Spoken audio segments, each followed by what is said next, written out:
All right, thanks again, everyone, for being here. I posted for you last week my pre-recorded lecture on Reconstruction. Uh, you will have several questions about Reconstruction on your first quiz, and also I'll be giving an assignment that will require you to know some of that information. So if you haven't seen that lecture, please take the time to watch it. Also, please take the time to look at the materials posted in the modules, anything that you need to read or videos to watch, so on. Please make sure that you do that. At this point, every one of you should either have a book or you have ordered one. So in other words, you should either have a book in your possession or you should be expecting one to arrive shortly. I can't make you buy a book, but I think that you are making a big mistake if you don't have a book. So, and you can get a used edition, as I said, and bear with me if I'm a little slow right now because I have students who are still joining late and I'm trying to figure out who they are. So bear with me, they don't all have their names. One of the joys of the digital age.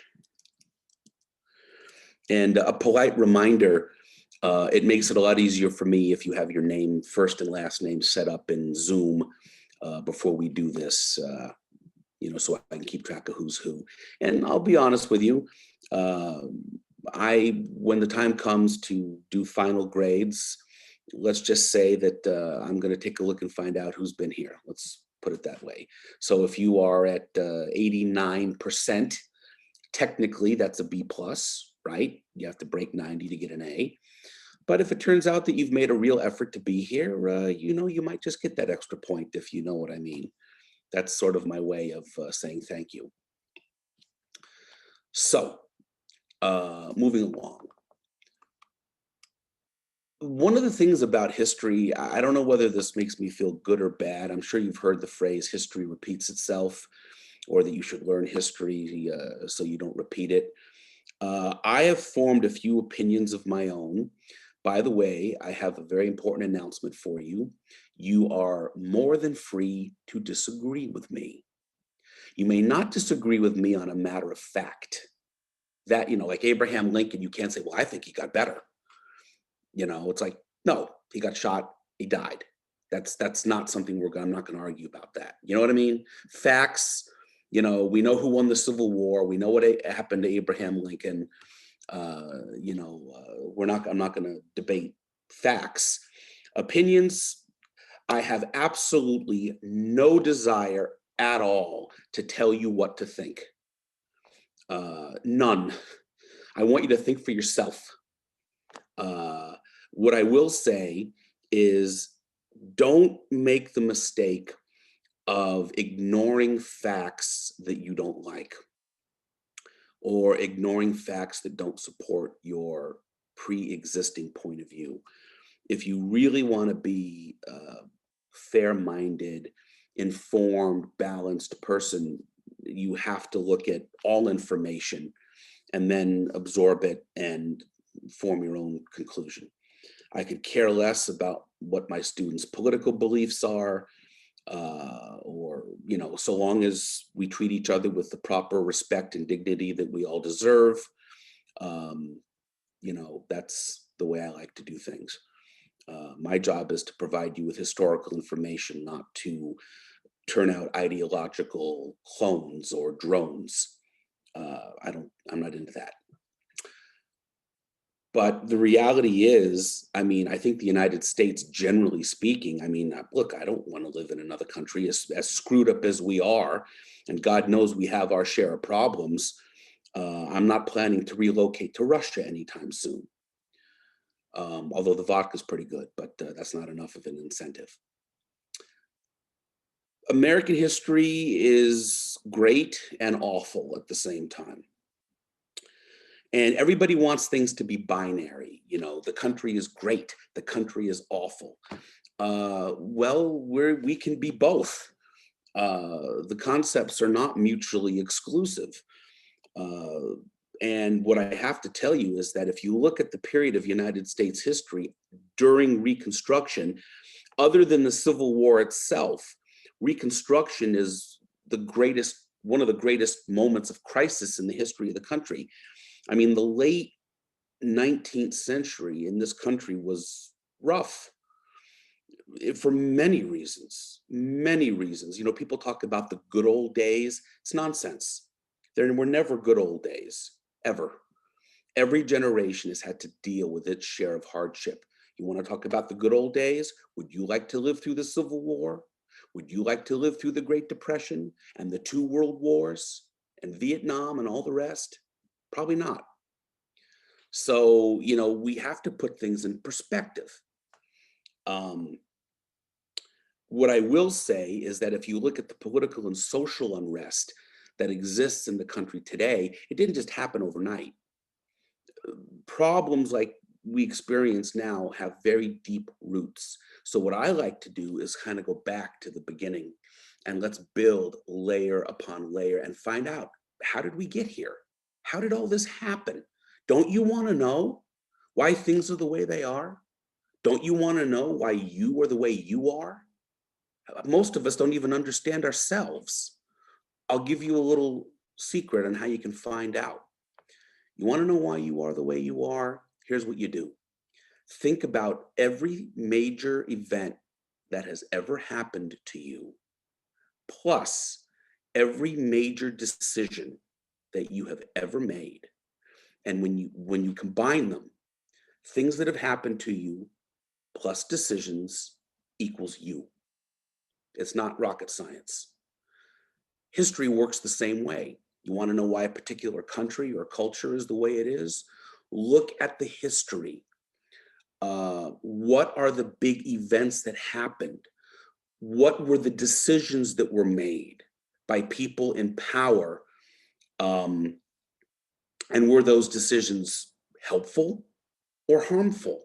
Were they good or were they bad? And when you look at historical events and you look at the decisions that were made, it becomes more clear. I have maintained for a while now that a big reason why the country is so divided politically, socially, why racial tension and issues regarding race have become such a big deal in recent years is that the Reconstruction period in many ways was a failure. I've often believed that we are still paying the price for the Civil War. Hell, we're still paying the price for the fact that when we became a nation in independence from England, we allowed slavery at all right from the beginning. It should have been, you know, eliminated from the start. But self-interest often, well, it's a tough one to overcome. And then, of course, we had the Civil War. Well over 600,000 Americans destroyed each other. And then the period of Reconstruction that came afterwards, in a lot of ways, it was a failure. I mean, it didn't do what it should have done. It started out very promisingly, but it didn't live up to its potential. That's the reality of it. And when Reconstruction ended, in the South, they established a system called Jim Crow, which is basically enforced racial segregation and discrimination. There was a lot of violence as well. Reconstruction failed. And I strongly believe that we are still paying the price for it today. And basically, if they had gotten it right, if the 1870s and 80s and 90s had been much better than they were, maybe, just maybe, we wouldn't be where we are today. But that's a matter of personal opinion. You are welcome to agree or disagree. I will not be offended. So, there are two main topics I want to cover today. And I have two questions in the PowerPoint. And the first question is, what features characterized the South at the end of the 19th century? So we're talking 1870s, 80s, 90s, going up into the beginning of the 20th century.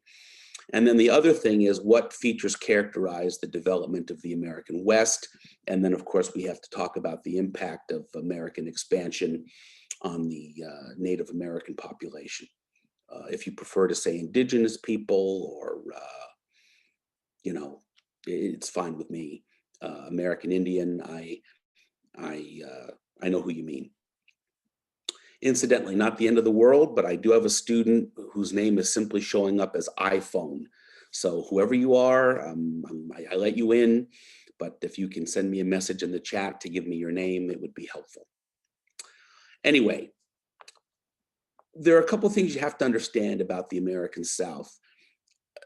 I don't think people fully comprehend what it means when we talk about the fact that the South was really destroyed by the war.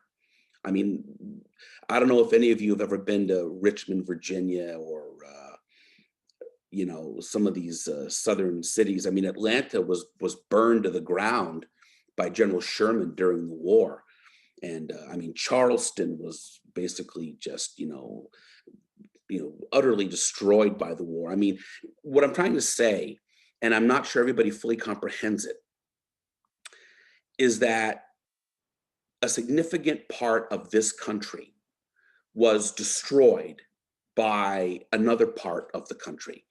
Now, I'll share with you that I'm not overly sympathetic to the Southern point of view. I mean, my feeling is, they started it and they sort of got what they were asking for.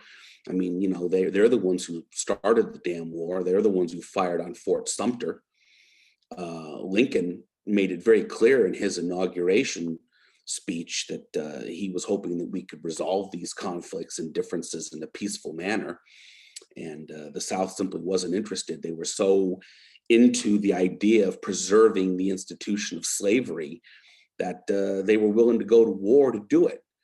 And, every now and then I meet these people who, they talk about the Civil War and they try to describe the Southern cause as, a struggle for states' rights and all the rest. I don't buy it. The right to do what exactly? What was it? What did they want the right to do? They wanted the right to continue to have slaves. That's what they wanted. I mean, come on, give me a break. But they paid for it. As I say, I mean, the city of Atlanta. I mean, the American Air Force could not have done a better job of destroying that city than General Sherman did when he burned it to the ground. And Charleston was destroyed, Richmond, Virginia was destroyed, and many more. And of course, there was a lot of resentment. I mean, do you really think that the hatred just went away? I think in my recorded lecture, I have a song in there. I don't remember. I think I have a song in there where there's a song called "I'm a Good Old Rebel." And the lyrics go, "I'm a good old rebel, and that's just what I am. And for this Yankee nation, I do not give a damn. I'm glad I fought against her. I only wish we'd won. I wished I'd killed 1,000,000, and all I got was one." And then it goes on like that. I mean, it's utterly crazed. Does anyone remember? Did any of you actually watch my Reconstruction lecture? Well, marvelous. Oh, I got somebody says that he watched it. Did I have that in there? It was okay. It was in there. Well, for those of you, if you want to see or hear something that is just crazy, first of all, you should be watching my Reconstruction lecture anyway, because you need to watch it because it has information that you're going to want. Trust me on this. I have a lot of questions about Reconstruction that's going to come up. But that song, I played it for the students at the time when I recorded it. And I mean, it just leaves you speechless. I mean, I don't even know what to say. So what you need to understand is that even when the Civil War was over, for a lot of people, it wasn't really over. I mean, look, there are still people today who want to fly Confederate flags and argue about this stuff. And here's something you have to understand. There's a lot of talk right now about, Confederate monuments and all the rest of that. Well, when do you think that stuff was built? Well, when do you think that went up? It went up in the 1870s, 1880s, 1890s, 1900, 1910, 1920. That's when all this stuff was created, because for a lot of people in the South, they simply could not accept the fact that they were wrong, and they could not accept the fact that they lost. Nobody wants to be on the losing side of a conflict. And nobody wants to say, well, we were the bad guys here, or we were wrong. So, they had to create psychologically a narrative for their defeat that made it something that was easier to live with for psychological reasons. I believe that. That's my opinion. I mean, who needs a statue of Robert E. Lee? He was a brilliant military commander, but to me, he's a traitor. I mean, look, and but if you lost your son or your father or your family was destroyed by the war, you need something psychologically to help you cope with that. And that's when a lot of these statues and monuments went up. So, you don't have to be a historian to understand why that happened. I mean, we could have a big debate about, should they be removed? Should they be taken down? My own personal feeling is that I think that we can learn. I think it's important to understand, well, why would people have wanted to build these in the first place? And what can we learn from them? It's okay to learn things that we don't like. If we limit what we learn only to what we like, then we're not going to learn a lot. That's my view. So the South is destroyed. And what you have to understand is that except for, a handful really of these wealthy plantation owners, the vast majority of people in the South, both white and Black, were poor. The South was lagging behind the rest of the country in every area, economically, educationally. It was a bad time. A lot of farmers were struggling. Public education was very poor, if non-existent in some areas. There were a lot of people who were white, who did not own land, who were poor, barely surviving. That didn't stop people from maintaining racial animosity. I never knew anybody who gave up their ideas of racism simply because they were rich or poor. I don't know that those things are necessarily connected. In fact, what you have to understand about the South is one of the reasons why the Jim Crow system of racial segregation existed for so long is that in this type of a society, if you were white, no matter how poor you were, no matter how deficient you were in terms of your education and your income, you were never going to be at the bottom of the social pyramid because your skin color allowed you to do things and go places and have access that was denied people who were African American. It's as simple as that. And they got away with this for a very long time, and there was really no major attempt to address it until the civil rights movement of the 1950s and 60s, culminating with the Civil Rights Act of 1964 and the Voting Rights Act of 1965. And when people say, we haven't made any progress on these issues, my response to that is, well, maybe we haven't solved everything, but there has been some progress. The Civil Rights Act of 1964 and the Voting Rights Act of 1965 are not insignificant. However, getting back to the period that we're describing, the late 19th century was, for people living in the South, was misery, absolute misery. There were African Americans after the Civil War who basically made up their mind, I'm going to get out of here. And maybe I'm going to be struggling, and maybe I'm going to be poor, and maybe I need to start a new life, but I'm going to do it somewhere else. So there was a migration of African Americans from the South who went out west to what today would be, Kansas, Missouri, and they were sometimes referred to as exodusters, which is sort of a play on words, making a reference to the book of Exodus, in which Moses led his people from slavery to the promised land, in this case, the promised land being Kansas and Missouri. The economy in the West, cattle is going to become increasingly important, cotton, grain. Later on, toward the end of this lecture, if I don't do it today, I'll do it in the next one. We'll talk about, the American cowboy and cattle ranching and cattle drives and so on. During the Civil War period and before that, they said that cotton was king. Uh, the American South at the time of the Civil War produced more than half of all the cotton in the world. Cotton was king, and there was a lot of money to be made in cotton. But, economically, when you put all your eggs in one basket, you are vulnerable. And what you have to understand about cotton, I mean, I'm not an agricultural scientist or anything like that, but some crops are hungrier than others in terms of what they take from the soil in relation to what they give back.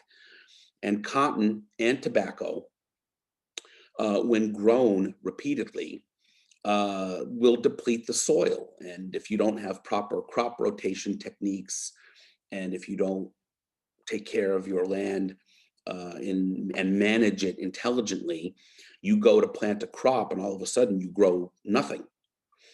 And another thing with cotton and tobacco is they were cash crops that were something that you could sell. But in terms of food, they're not going to contribute to your food supply. So, I mean, you have farmers and you have people working on plantations, working hard in agriculture, producing a crop that you can't eat. So this created a lot of economic vulnerability and a lot of agricultural vulnerability, because what do you do all of a sudden if you're trying to grow cotton or tobacco, hoping you're going to sell it, and all of a sudden, the land that you're planting on simply is not capable of sustaining this any longer. So there was a lot of poverty in the South, both white and black. It was obviously worse for people who were African American because of the racism they encountered and the Jim Crow system of segregation. And then, of course, at the same time, the Ku Klux Klan was very active. I don't think people today, I mean, there's a lot of talk right now about the problem of, white supremacy and hate groups and all the rest. I don't think people today realize just how powerful and how big the Ku Klux Klan was at one time. I mean, in the South, you couldn't get elected to any type of government position if you either had to be a member of the Ku Klux Klan or at least show that you were sympathetic to them. And they were very powerful indeed. And to say they got away with murder is not merely a figure of speech. They got away with murder literally. If you were African American and you happened to be at the wrong place at the wrong time, or somebody accused you of something, next thing you know, you find yourself getting jumped and strung up on a tree with a rope around your neck and lynched. And very often it might be the local sheriff or law enforcement who are organizing the whole thing. And if that isn't sick enough, they were so confident that they could get away with it that very often when they killed people, people who came out to watch would gather around and get next to the victim, and they take pictures of it and send out postcards. And I know that because I've seen them. I've been asking myself a question ever since I became a history major. And the question is, are people generally more inclined to be good or bad? And I've been asking myself that same question ever since I was a young man. And I still have not come up with an answer that satisfies me. I think that people are good when it doesn't cost them anything.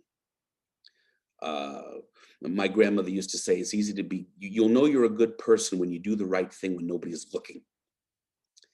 And I also have a tendency to believe that people are unfortunately a little too motivated by self-interest, and that will often cause people to do things that under better circumstances they may not do. So, for me, history is not simply learning about events of the past, but it's also a very philosophical subject for me. I find myself thinking about this stuff way more than I probably should, trying to get some answers here. And it's amazing to see how cyclical everything becomes. I think that history is like a merry-go-round, and one generation gets on and they go for a ride, and then they get off, and then another generation gets on and takes the same ride. You will learn, if you're serious about studying this material, that there is nothing that we will cover in this course that does not have a modern day equivalent. Slavery. Is slavery still legal in the United States? Technically, no. 13th Amendment abolished slavery, right? So we don't have slavery anymore. Actually, we do. We just gave it a new name. We call it human trafficking. And next to illegal drugs, human trafficking is the most profitable illegal economy in the country, including here in San Diego. So I think one of the great lessons of history is that right or wrong, people are just going to do what they're going to do. And that's tough. So there are very few people that I study in history who I can say to you, they are awesome in every way. I mean, even the people that I like have flaws. I'm a big fan, for example, of Benjamin Franklin, but he certainly didn't do right by his wife, and he could be very difficult with family and friends. And Franklin Roosevelt led the country through the Great Depression and World War II, but at the same time, he sent Japanese Americans to internment camps. President Kennedy in the beginning was not a big advocate for civil rights, although he came around on that issue later. He certainly was a womanizer and concealed his medical history from the public. I mean, even people in history who I admire, they have a scandal of some kind, or there's always something with them. They're not perfect. But the closest that I get to someone who I can't find anything wrong with is a man by the name of George Washington Carver. He is one of my favorite people in history, a man I greatly admire. He was an African American who was born just at the tail end of the Civil War. And no one really knows what happened to his father. When he was a baby, he and his mother were actually kidnapped, and baby George was recovered and the mother was never seen again. The white family that raised him, to their credit, I have to say, they did right by him. They loved him, they took care of him, and what was quite rare for the time, they made sure that he got an education. And they discovered very quickly that this is not an ordinary child, that he has gifts. He had a natural talent for understanding things that grow. He had a natural talent for art. He was a naturally creative, intelligent child. And at that time, African Americans who wanted a higher education, who wanted to go to college, it was, I wouldn't say 100% impossible, but it was pretty impossible. And Carver, actually as a young man, wanted to go to college, and he applied, and he was accepted. Hold on a minute. Well, the first college that he was accepted to, in the end, when he showed up and they realized that he was African American, they wouldn't accept him. But then later, let's see, was it Iowa? I'm trying to look at my notes here. He went to the Iowa State Agricultural School, which is now known as Iowa State University. He studied botany, and he became the first African American student at the college. And I mean, he had a little trouble at first, but then once people got to know him and they realized what a wonderful, brilliant person he was, things got better. And he was so brilliant that not only did he become the first African American student at the college, but he became the first African American professor at the college. He became very quickly an expert in agricultural science, horticulture, things of that nature. One of the best in the world, really. And he became noticed by a man who you need to know, a wonderful, brilliant man named Booker T. Washington. And Booker T. Washington felt very strongly that one of the ways to try to lift up the African American population in the South was to have educational opportunities. So he helped to create the Tuskegee Institute in Alabama, which is still there. And when Booker T. Washington found out that there was an African-American scholar who was basically an expert in agriculture and science, he wanted him to come to the Tuskegee Institute very badly. And he recruited George Washington Carver, and Carver agreed and went to the Tuskegee Institute. And I mean, in the beginning, I mean, his students, I mean, they didn't even have laboratory equipment. I mean, he takes his students and they basically go walking around town collecting bottles and jars and cans and spoons and wire, and basically they have to make their own scientific instruments. And I mean, there are so many things that we benefit from today that come out of George Washington Carver's laboratory. Anyone who you know who is a vegan or a vegetarian who eats product made from soy, applications that are used in industry, medicine, cosmetics, pharmaceuticals. He did a lot of work with the soybean and the peanut.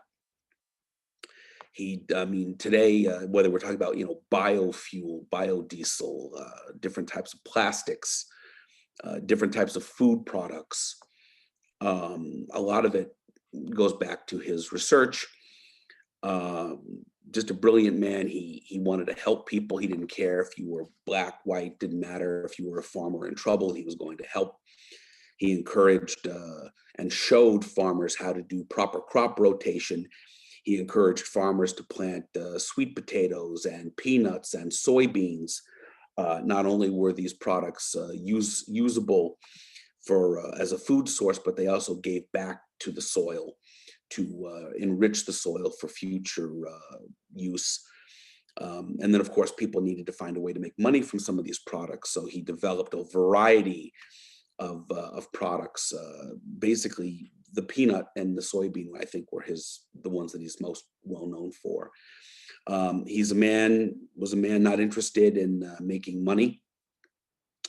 I mean, I don't know about you. I think I'm a pretty nice guy, but if I came up with a new use for the soybean or the peanut that was going to make me a millionaire, I think I'd probably go for it and patent it. Wouldn't you? If you found a way to create a new product based on your research. He wasn't interested. He very rarely would he patent any of his discoveries. He wanted his work to benefit the world. And just a really amazing person.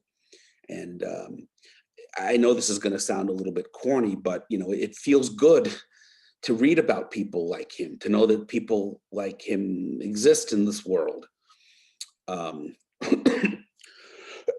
Excuse me. So you are definitely going to be asked about George Washington Carver. I posted a video about him in the modules. Please watch it. I have to be honest with you, I need to double check. I post videos sometimes in the modules and then the links don't work. So I need to double check and make sure that the links work. Hold on a moment here. I would like you to watch the video about George Washington Carver. He's extraordinary. I mean, I love this guy. I'm having a historical bromance with this guy. I mean, if I could meet him, I would shake his hand and I would say, thank you so much for what you did. I mean, this is a man who, I know it sounds corny, but this is a guy who really made the world a better place. He really did. So, I respect him enormously. Now, having spoken about him with the highest praise, you're going to get a test question and quiz questions. So this is a guy you need to know, but you're going to like him. As my grandmother used to say, what's not to like? So moving along. For a lot of poor African Americans, their lives didn't change as much as you would have hoped. Many of them became tenant farmers and sharecroppers. And it was a very exploitative system. So think of it this way. Imagine that I own a plantation and you are former slaves. Now, technically, you're free, right? But what if you have no money? What if you have nowhere to go? What if you have family members to take care of, older people or young children? So the plantation owner says, tell you what, let's do this. Stay on the plantation. You work the way you've always worked, grow the cotton or the tobacco or whatever we're growing. And I cannot afford to pay you. So at the end of the harvest, I'll pay you in product. You'll get a percentage of, the cotton, for example, a share of the product. That's why it's called sharecropping. Or I'm going to charge you rent for living on the land. You're going to pay in product. Nobody got rich from this system except the landowners. I mean, for a lot of people who used to be slaves, their lives didn't change all that much. It's a brutal system. Not all sharecroppers were African American. A lot of people who were poor whites did it too. This is purely subsistence living. That's all there is to it, and it was brutal. I mean, the vast majority of African Americans did not have an opportunity to own land of their own, and a lot of white people didn't own land of their own. So it was a very exploitative system. And what could even be worse is imagine that you're living on a plantation and you're going to pay your rent in product. But what if there's a drought? What if there's a problem with insects and they destroy the crop? What if the prices fall so low that you don't get what you need to pay your debts? Very often, many of these sharecroppers and tenant farmers, they ended up going in from one growing season to the next already in debt, so that even if you have a good year this year, you're still trying to recover from last year. So this was just another way that people after the Civil War, the former slave population, for a lot of them, their lives didn't change or improve the way that they should have.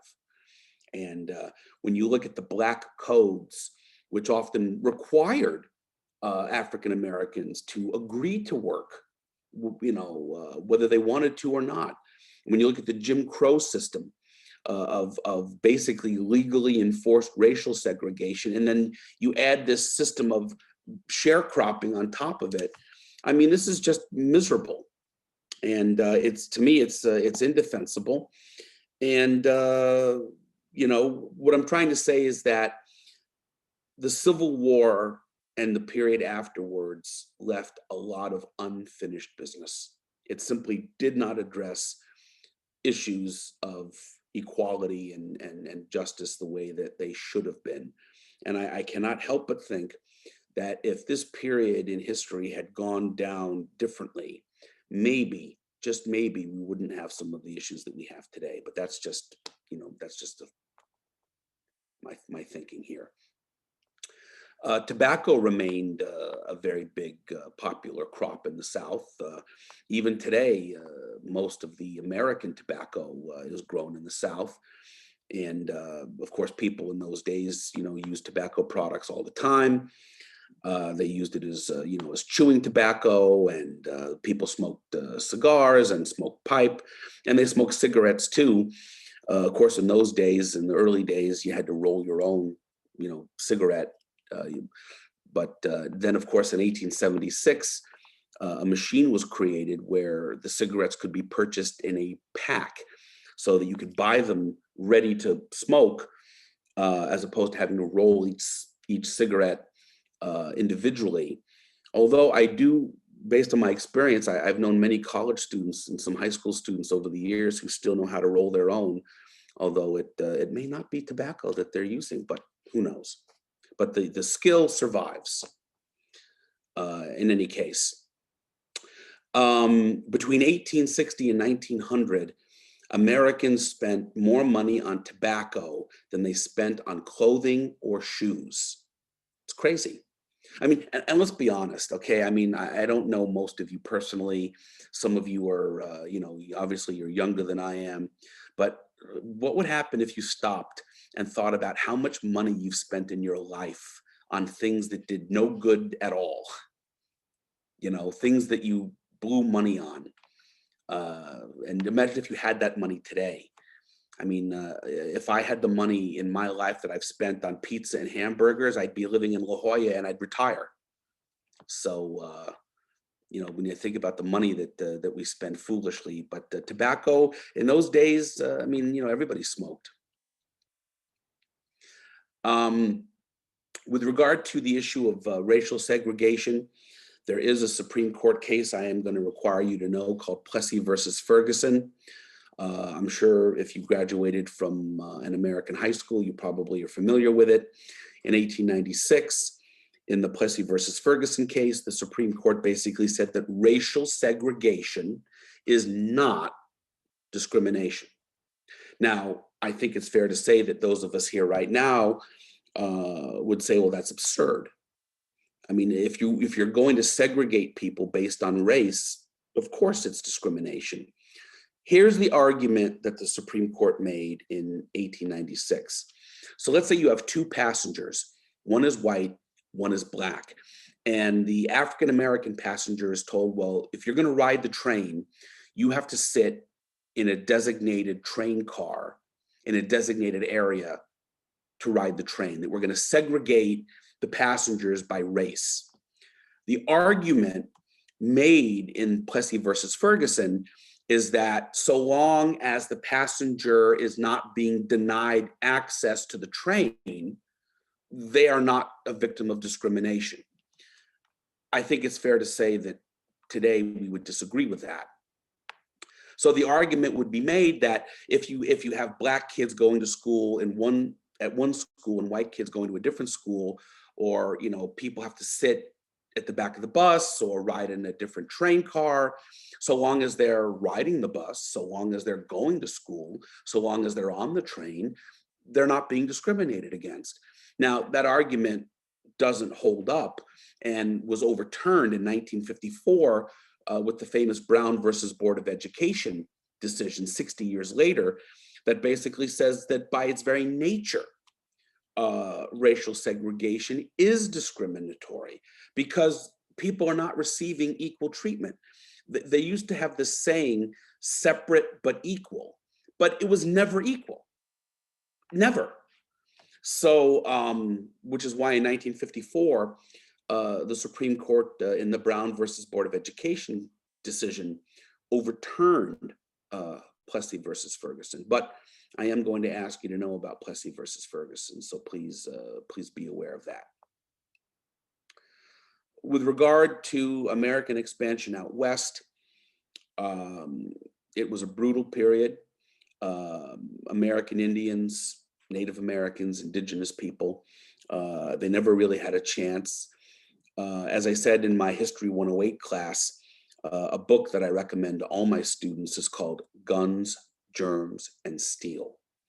And basically, the side that has the better weapons is generally going to win in a conflict.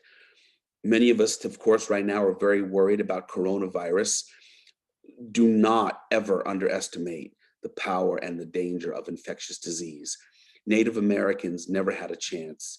Not only did the Americans have the weapons, but they were also carriers of infectious diseases to which they had no immunity. Smallpox, influenza, whooping cough, mumps, measles. And if a person gets killed because they're shot, they're dead.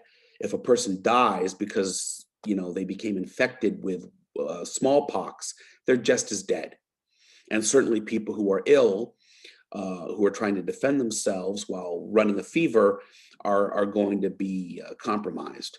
So it's a really great book. It's called Guns, Germs, and Steel, and it looks at history through that lens. But American Indians, they never really had a chance. The Americans were moving in. They wanted land, and they were not going to allow, the indigenous population to get in the way, especially as railroads expanded in some areas where, precious metals were discovered. Look, I guess I asked the question, are people generally more inclined to have a predisposition toward being good or bad. The reality is, in many cases, people will ruthlessly pursue their self-interest. And, for people in the 1870s and 80s, going into the 1890s, who want land, uh, they're going to do whatever they can do to get it. And if that means displacing the native population, well, then they're going to do it. And it's a brutal period, and this is what happened.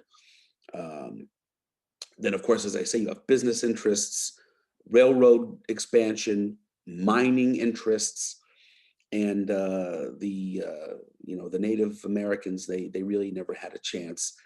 And there's a racial element connected to it. I mean, there were many Americans at the time. It was a commonly held view that American civilization, predominantly white and Christian, was a superior civilization, and that the land should be under the control of the superior people, which in this case meant the Americans. And so when there were massacres of American Indians, there were always going to be some people who found it morally objectionable and who criticized it. But for a lot of people, they just sort of went, well, it's a shame, but no big deal. They weren't necessarily all that bothered by it. And it's a shame. It really is. I have a student, will there be a study guide? Study guide for the exams, not the quizzes. So if you want to be on your toes for the quizzes, read your book, watch the lectures, and look at the modules. I will give you a hint. I am not going to give you an official study guide for the quizzes, but if I mention it in class, if it's mentioned in my lectures, you can bet that a question will appear on a quiz. I will give a study guide for the midterm and final, but that's it, which is more than fair, believe me. If we were on campus, I wouldn't be doing that. I sort of feel like if I'm teaching this stuff and I'm explaining everything and you're reading your book, why do you need a study guide? If you're doing what you're supposed to do, then you should know it. But because of the online situation and the pandemic, I'm giving a study guide for the midterm and final, not for the quizzes. So that that's my policy. I'm sure you've all heard the expression, you can win the battle but lose the war. The greatest success really during this period for Native Americans happened at a battle known as the Battle of the Little Bighorn. The Battle of the Little Bighorn was fought June 25th, 1876, near the Little Bighorn River in Montana. And in command of the 7th Cavalry is probably the most arrogant, or one of the most arrogant people ever to wear an American military uniform, Lieutenant Colonel George Armstrong Custer. Custer, basically what's happening during this period is we have the origin of the reservation system, where American Indian tribes are basically being squeezed and they are being forced to live in designated areas called reservations. It should come as no surprise that many didn't want to go along with this. So George Custer and his 7th Cavalry, basically their mission is to locate American Indian encampments and compel them by force to basically live on the reservations where the American government wants them to live. Custer, it's amazing. I mean, how many 19th century military commanders do you know? If it weren't for the fact that Custer led himself and his men to their doom by being so arrogant and foolish, none of us, you would have never heard of this guy. So Custer is in command of the 7th Cavalry, and he divides his forces, and he finds or comes across a large encampment of American Indians, 2 large tribes, the Sioux and the Cheyenne, who were led by 2 dynamic tribal leaders, one known as Sitting Bull and the other known as Crazy Horse. So basically, Custer and his 600 men, the forces split, and Custer, with 200 of his men, decide I don't even know what he's thinking. He's got 200 men. He's going to attack as many as 3,000 Native Americans. And basically, Custer leads himself and his men to their doom. It was just foolishness. And for the Native Americans, it was a great victory, of course. Custer in 1876 becomes almost like a tragic, heroic figure. What do you think? The media back then, they didn't put a spin on things? Do you think the media at the time reported this as, an arrogant American military officer led his men on a foolish attack and resulted in all of their deaths? No. Instead, they spun it as heroic, Custer, fought to the end against the savages. I mean, you can imagine the media spin even at the time. And this guy led himself and his men to their deaths. And yet the newspapers at the time made him out to be this sort of, warrior hero who died fighting the savages. I mean, it's absurd. So for those of you who are suspicious of what you hear or see in the media, if you think that it was better during the 19th century, you might want to reevaluate that. So it was a great victory, but as I say, they won the battle, but in the end, they're going to lose the war. Eventually, fresh troops are going to be sent out.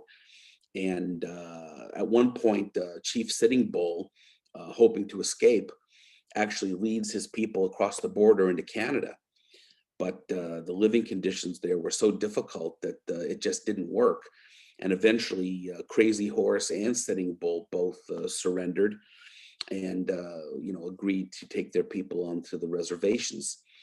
When life on the reservations was terrible. I mean, these people could no longer live in their traditional way. When infectious diseases spread through the population, there was really nothing they could do. I mean, it's just a period of just absolute tragedy, really. But I am going to ask you to be aware of the Battle of the Little Bighorn. It is also known as Custer's Last Stand, and it will be on your, you'll have a question about it on a quiz and on an exam, certainly. I want you to be aware of what happened at Wounded Knee. And just give me a moment because I just accidentally took my notes down. So just give me a moment here. So for people living on the reservations, life was hell. There's no other way to say it. Life was hell. And for many Native Americans, they became so utterly desperate that by the time we get to 1890, there are some members of the Sioux Indians, also known as the Lakota, who decide that we need to do something else. And they leave the reservation and they go out into the wilderness and they engage in this prayer called the Ghost Dance, which is an act of utter desperation in which they are basically begging for the spirit of their ancestors to come back and protect them in their hour of need. It freaked out the American military. They didn't quite understand it. They didn't know quite what to make of it. And there was an attempt, Sitting Bull himself, there was a thought that he might be responsible for some of this, and he was arrested and he resisted and was killed.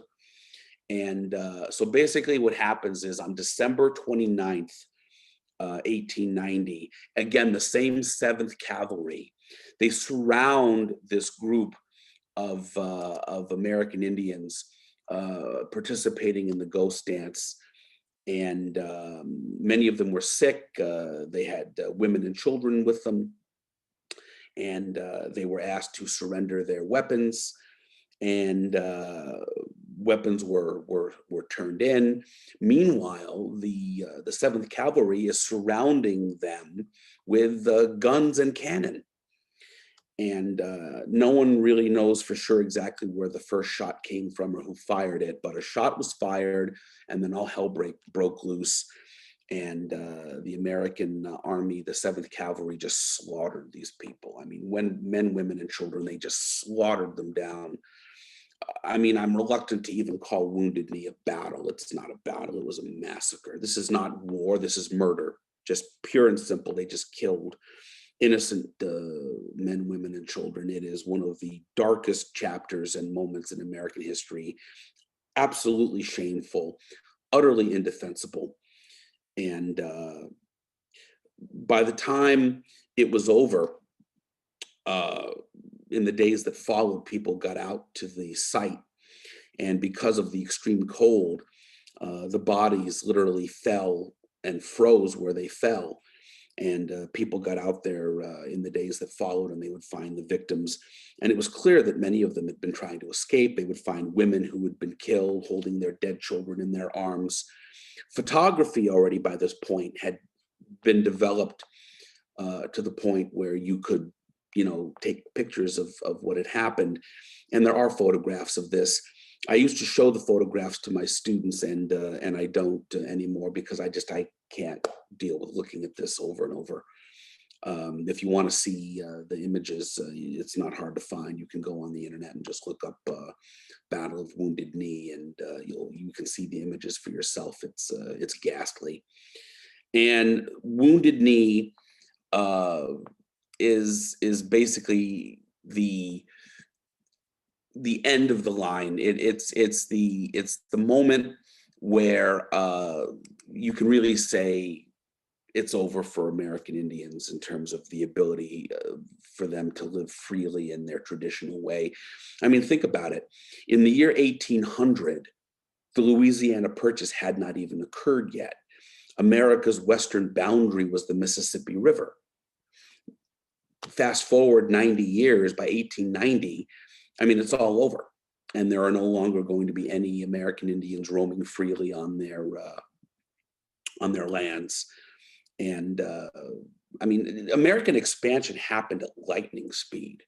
I mean, in 1800, America's western boundary is the Mississippi River.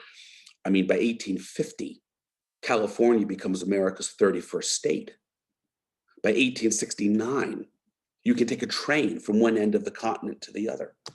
I mean, technology back then wasn't as advanced as today, but wouldn't you agree that's a pretty rapid expansion? And in many ways, it can be argued American Indians paid the price. And it's another part of American history that is tragic. I mean, I think that an examination of history has to be balanced. I mean, the United States in its history has accomplished a lot of marvelous things, but there are also things that have happened along the way that are just really, in my view, indefensible. And when you look at the plight of Native Americans, it is a tragedy that Shakespeare could write. It's just unbelievable. And Wounded Knee in particular is awful. There is an excellent book about this for those of you so inclined, called Bury My Heart at Wounded Knee. HBO made it into a movie, which is, I mean, it's an HBO movie, but it's pretty good.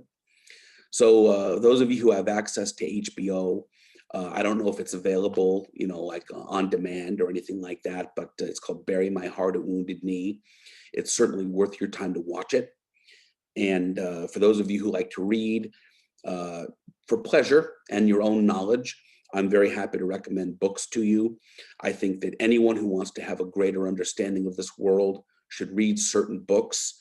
I'm a big fan, as I said earlier, of Guns, Germs, and Steel. I also recommend the book Bury My Heart at Wounded Knee, and it'll help you, better understand this period.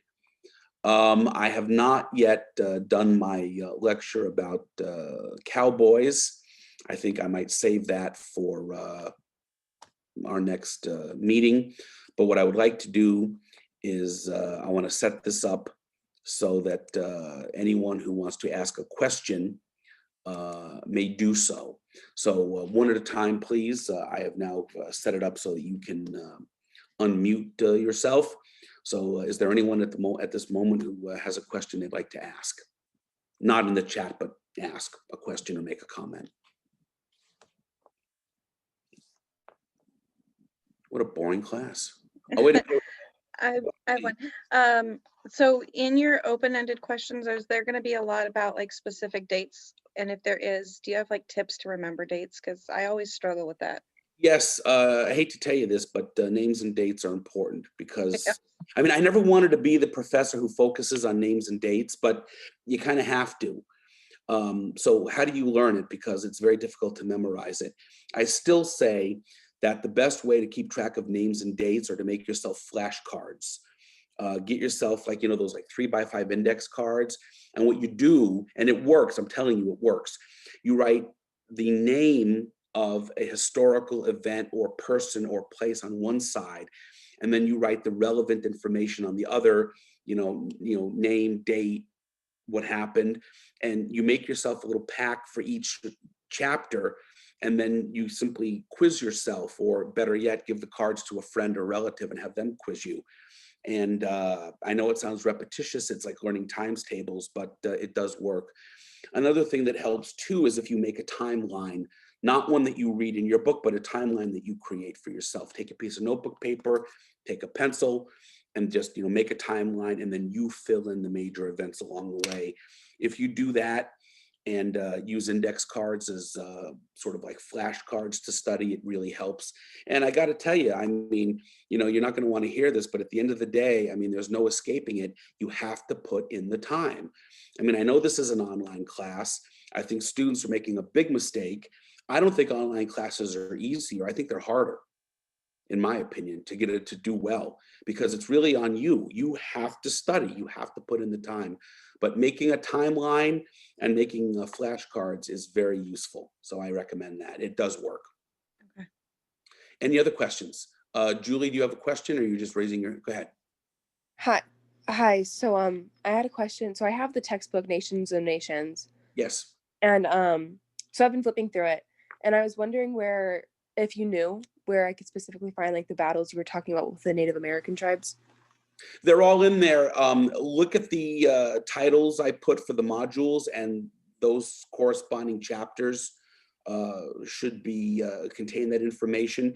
Now, in some of the newer editions and different editions of the book, they've updated some of the chapter titles. But again, if you follow the timeline, I mean, I'm talking about the end of the 19th century. Right.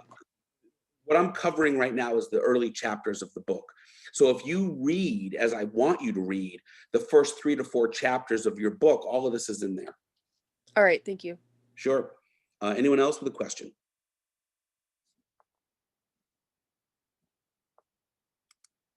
All right. Well, unless you need to speak to me privately, I'm going to call it a day, and I'll be posting your assignment.